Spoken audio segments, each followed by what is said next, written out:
Hi, this is Chris Young. Welcome to episode 120 of Contemplating Life. In this latest installment of my ongoing series about my struggles to find a safe and comfortable place to live, I tell the harrowing tale of Thanksgiving week 2025. This one turned out really long, so I'm going to split it into two installments. My sister Carol wanted to spend Thanksgiving week with her daughter Brittany and family in Texas. You may recall last Thanksgiving, they all came to Indianapolis, and we had a wonderful time. I really wanted to do everything I could to accommodate this trip. She would leave on Saturday, November 22nd. Thanksgiving was on the 27th, and then she'd return on Sunday the 30th. I had 3 trusted home health aides who took care of me. They get me up in the morning and return in the evening to put me back to bed. Carol takes care of me the rest of the time. One of them is a wonderful young lady, 23 years old, named Kiara. We've grown quite close. In some ways, I think of her like a granddaughter. Shatoya is 40, a mother of 4, who also takes care of her own mother, and she works weekends for me. A third woman in her 30s is my backup aide. For purposes of this discussion, we'll call her Ms. T. I'm very close with all 3. Each has worked with me off and on for over 3 years. By the way, I have Kira's permission to tell her part of the story in detail. I've not told T I'm writing about this. Out of respect, that's why I've made her somewhat anonymous. T had been filling in quite a bit because Kiara was taking classes to renew her Certified Nursing Assistant, or CNA, license. T was 8 months pregnant, and it was a difficult pregnancy. Sometimes she had to take a break while getting me up, but she could do the job, and I greatly enjoy her company. Both she and Kiara were available to stay with me the entire week. I decided to hire T to move in for the week. She would essentially replace Carol. Kiara and Shatoya would continue with their morning shifts, and T would cover everything else, including putting me to bed. That way the other gals got to keep most of their hours. Kiara would serve as a backup in case T had pregnancy issues or the baby came early. Carol wanted me to have yet another backup plan. She made arrangements for me to go to the Greenwood Healthcare Center if necessary. It was a good thing she did. Greenwood was a facility that my friends Rich and Kathy had taken me to for a tour shortly before my dad died. It looked like a great place. However, they only had dual occupancy rooms. I could deal with sharing a room for short-term respite care. If something happened to T and Kiara wasn't available, she could drive me to Greenwood. The plan seemed to be working for the first few days, but T was having a rough time with her pregnancy, and I tried to give her as much rest as possible. It was a little bit reminiscent of having my old friend Barb as a roommate. Barb had health issues where she would have good days and bad days. T and I still managed to have fun, even though she wasn't her usual lively self. And we had big plans to have more fun throughout the week. On Wednesday, the day before Thanksgiving, everything fell apart. T was having an especially rough day, which put her in a bad mood. She had prepared my medicine and morning G-tube feeding, and I decided I wanted to add a half a dose of MiraLAX to the medications. Kira offered to feed me and give me my medication, but she didn't want to deal with getting any extra meds.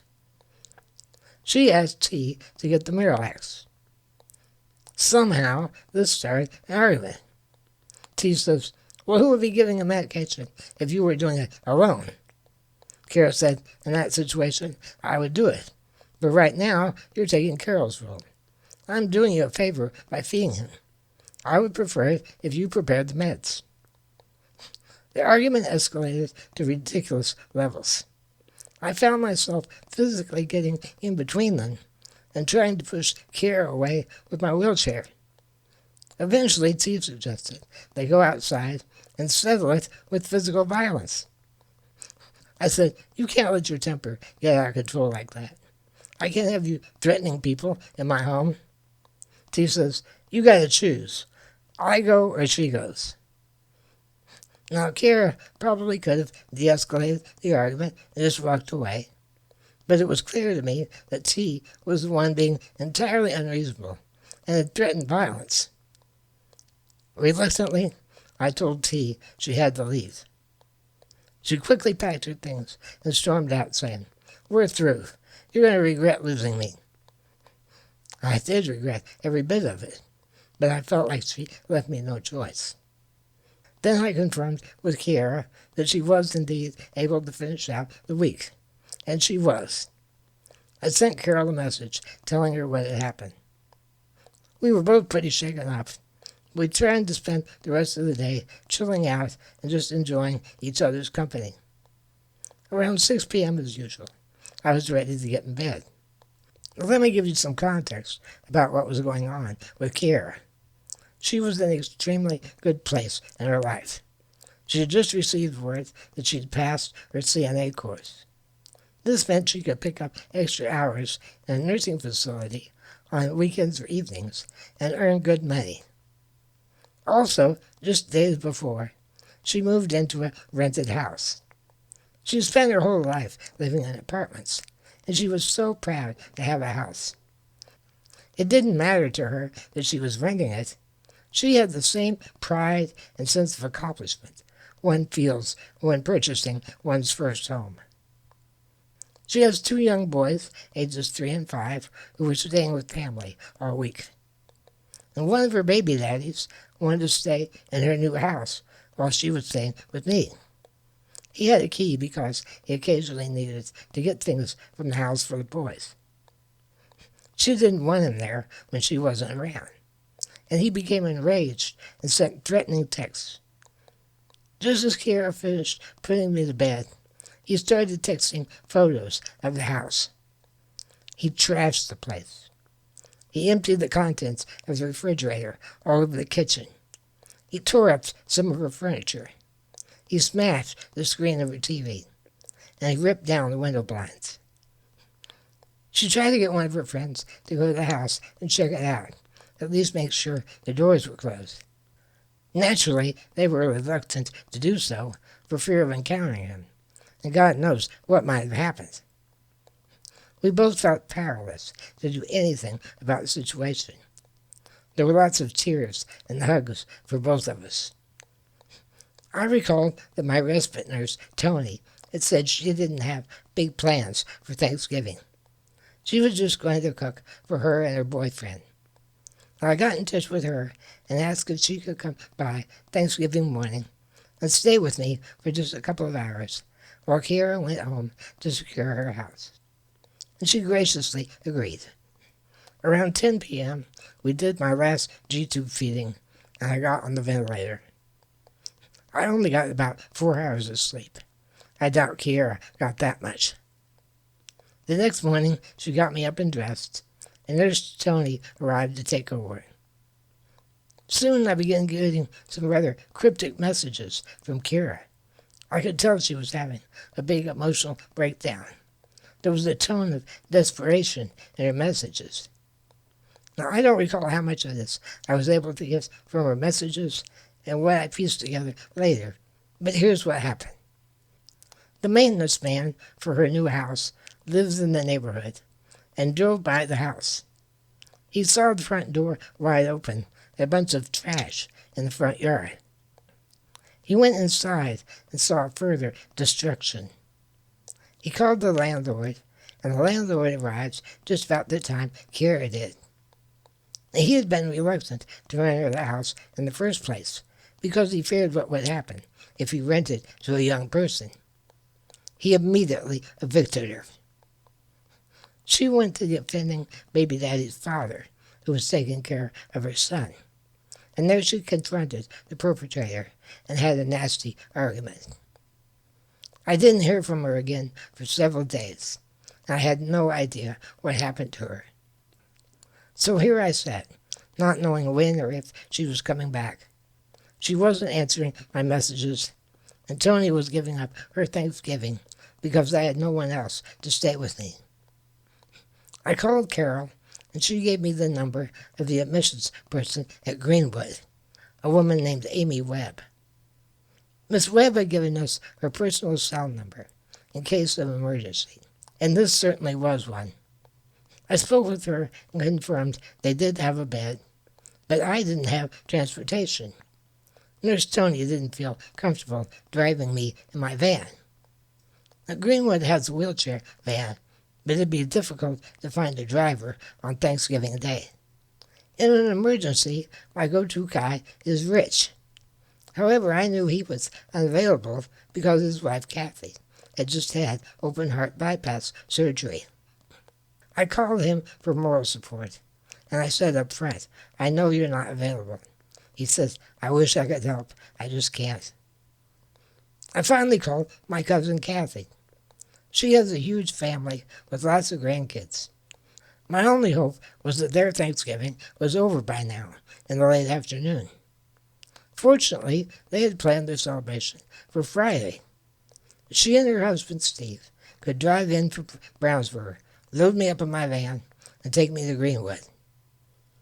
Tony helped me pack up everything I'd need to stay in Greenwood through Sunday. Kathy and Steve arrived at my house around 5 p.m. Finally, my saving angel, Nurse Tony, could go home and try to salvage what was left of her Thanksgiving. I'm so blessed to have her in my life.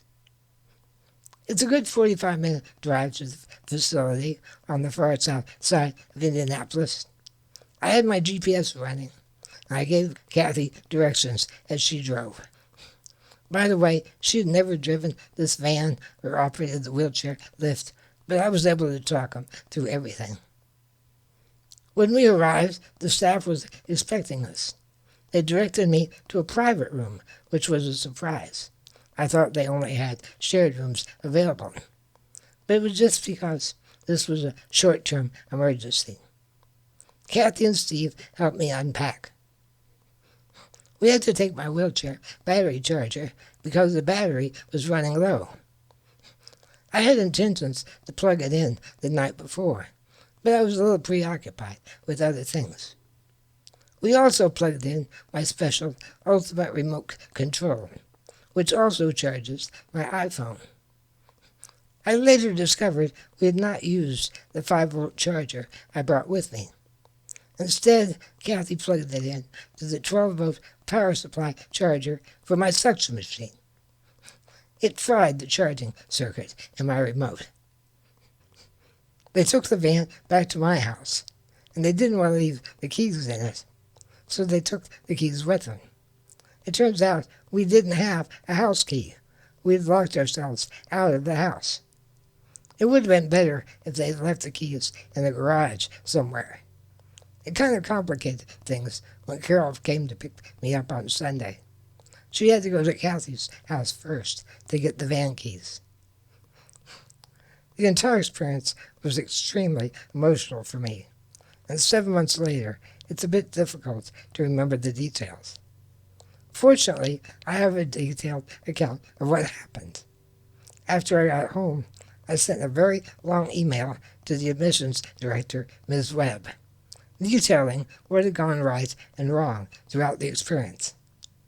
Some of what follows has been cut and pasted or rewritten from that email. I hung out around the nurses' station and talked to the nurses and a couple of other residents there. And finally, I decided I needed to get to bed. They brought in a CNA named Mikey from another department. He said he wasn't sure why everyone called him Mikey instead of just Mike. I thought it was because he looked like a 25-year-old version of the kid Mikey from those old Life cereal commercials. You might remember, hey, give it to Mikey, he'll eat anything. Anyway, he said he was going to lift me into bed. I asked if they had a Hoyer lift, and they did, but there was an issue with the lift seat. Most people keep the seat underneath them in the wheelchair all the time. The seat I use at home is a bit unconventional, but I can slip it out from underneath me. I don't need to sit on it all day. I was aware of the standard seats that they use these days. It can be slipped underneath you, although most people just sit on it. I could not convince them that they could get the seat beneath me. I agreed to let them manually lift me if they had two people, one to grab me under the arms and the other one under my knees, and they managed to get me into bed safely. By the way, a few days later, when I got ready to leave, I used their lift seat, and they had no trouble slipping it out from underneath me once I was in my chair. And that confirmed my hypothesis that they could have slipped it underneath me Thursday night. I was introduced to my team, consisting of an RN, a respiratory therapist, and a CNA, all of whom were great people.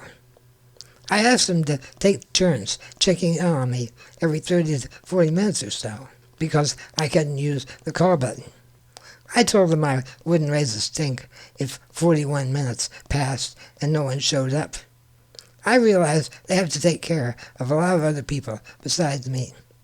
I told them they would find me to be a patient. Throughout the evening, the strategy worked pretty well, and I was well pleased.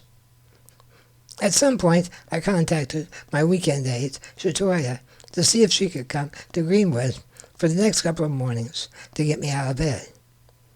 I don't recall if I asked her at home before I left or once I got to Greenwood. She agreed. I had my laptop computer with me, so I could communicate via Facebook.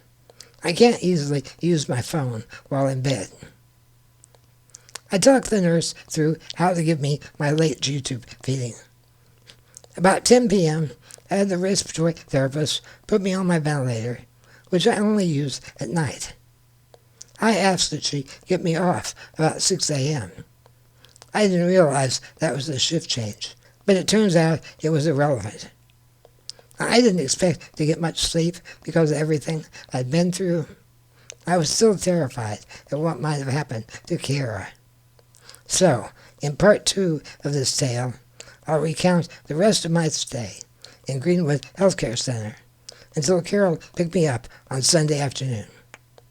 So as always, if you find this podcast educational, entertaining, enlightening, or even inspiring, consider sponsoring me on Patreon for just $5 per month. You get early access to the podcast and other exclusive content. I'm not in it for the money, but every little bit helps. My deepest thanks to all my supporters. It means more to me than words can express. And if you can't provide financial support, please share links to the podcast so I can grow my audience. All my back episodes are available, so check those out. If you have any comments, questions, or other feedback, feel free to comment on any of the platforms where you found the podcast. I'll see you next time as we continue contemplating life. Until then, fly safe, everyone.